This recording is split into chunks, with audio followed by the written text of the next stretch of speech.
So far this offseason, I've seen a lot of people put certain teams in the contender category. Teams like the Clippers, who are just about to get healthy. Same thing for the Nuggets. Teams like the Warriors that just got an NBA championship. Teams like the Boston Celtics that made some significant improvements in adding Malcolm Brogdon. But there's a certain team that when they're either mentioned, they're either an afterthought or they just don't get mentioned at all. And that's the Milwaukee Bucks. And it's kind of insane to me considering the fact that they were 1 year removed from an NBA championship. They lost their second best player in just 2 games into the playoffs. And they were just about 1 game away from the conference finals, with Giannis playing some of the best basketball of his career. And while I understand a lot of the news in the offseason is either players coming back from year-long injuries or teams that add new players, and the Bucks really don't have those 2 things to be in the media, especially for a small market team. When you have the best player in the world in Giannis Antetokounmpo, I fully expect you to truly be in the media no matter what. And with some of the things he's doing over in Euro basketball, I'm surprised they haven't grabbed onto his nuts already with pushing this "he has a jumper" thing again. I can look at his game and say, he doesn't understand basketball yet. He plays the sport.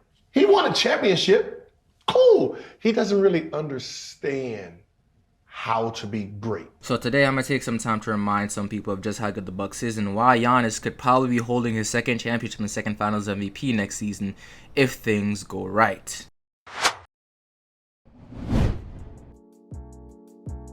So ever since raising the trophy the first time, the Milwaukee Bucks have kind of been an afterthought. They were 1 toe away from being sent home by Kevin Durant, and with what happened so far this season against the Mavericks, a lot of people see the Phoenix Suns as even less of competition in that NBA Finals, and it still took Giannis and the Bucks 6 games, even with Chris Paul being a little hobbled. Now with all that being said, you can't take it away from the man. They still won and they got the job done. They played who was in front of them, and going into the next season, they were playing better basketball than they were even before, even with Brook Lopez out for a majority of the season. In the later stretches of the year, they look like the best team in the NBA. They had the perfect tertiary player in Jrue Holiday, who's a perennial all-star, active 20-point per game scorer, that's a pretty good playmaker and a knockdown shooter. You have a great second star, Chris Middleton, that's slowly shown why he's one of the most skilled scorers in the league. And you have Giannis, that was giving you the best playmaking and outside shooting year of his career. And while his 3-point percentage doesn't look crazy different from his other years, the man shot nearly 41% from the mid-range, which is really right next to Joel Embiid. People would consider a significantly better mid-range shooter than Giannis. And then adding on top of that, you have Bobby Portis having a career year, Brook Lopez coming back from back surgery looking basically the same, if not better than he was before. You have players like Pat Connaughton, who was the perfect 3-and-D player coming off the bench.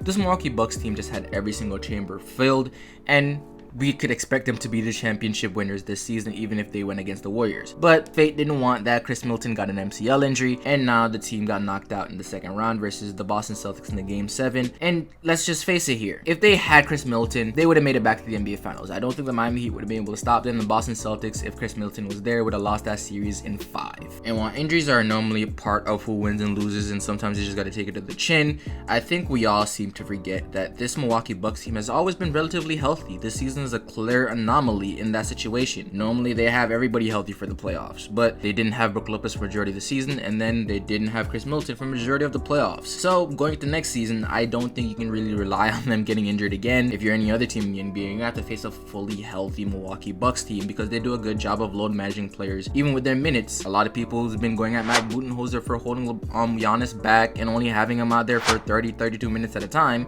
but it's done a great job in extending Giannis's career and basically maximizing athleticism and maximizing the amount of time he's able to play in the playoffs, and he's done a very good job of doing that. But I think even with all that being said, there's one thing that every single team in the NBA should definitely be worried about, and that's the fact that Giannis every single season has come back extremely more improved in at least some parts of his game. And we can just look at the last 3 years to prove that statement. 2019-2020, he lost to the Miami Heat because the Miami Heat built a wall. He couldn't really get to the rim, and then when he realizes that they're double teaming or they're packing the paint, he didn't do a good job of passing out to his teammates or giving them timely passes, and they lost that series because he wasn't a good enough playmaker. Next year, came back, dotting people up. And while I understand that Jrue Holiday being on the team was also a significant improvement, Giannis' overall improvement as a playmaker definitely was huge. And then from that season going to this one, in that finals against the Phoenix Suns, even though they won, Giannis seems to realize that he does need to become a little bit better as a shooter, even from mid-range at least. Because in that series, they won it by being dominant over DeAndre Ayton, but certain other teams that you play, if you play the Clippers, or let's just say even if you play a team like the Miami Heat that can pack the paint and keep you out of it, you need another option offensively, at least a little bit. And he became a 42% mid-range shooter, and while that doesn't seem great, if you consider Joel Embiid a great mid-range shooter, Giannis is only 0.1 below him. So while I understand saying that Giannis needs to work on his jumper is a little bit redundant, important considering the fact that, well, that's what everybody thinks he needs to work on, and every single season he comes back and he, you know, makes a couple into certain games, or he does some amazing drill in the preseason. Everybody starts overrating what they may see from him. But I think I'm not too worried about the 3-point jumper per se, but that mid-range jumper is the one that's on my mind, because if Giannis can become at least a 45% mid-range shooter, at least break into the top 20 from that spot, oh my god, the league is in trouble. The man's already becoming a better post-up player with the fadeaway and post hooks, drop steps, up and unders mixed into his game. He's becoming a very skilled scorer overall. Now if you can mix that skill a little bit in with a competent catch and shoot mid-range jumper, pull-up mid-range jumper, face-up mid-range jumper, post-up fadeaways, or at least more fadeaways, this man game can not only take it to another level, I think that the league is going to just break apart.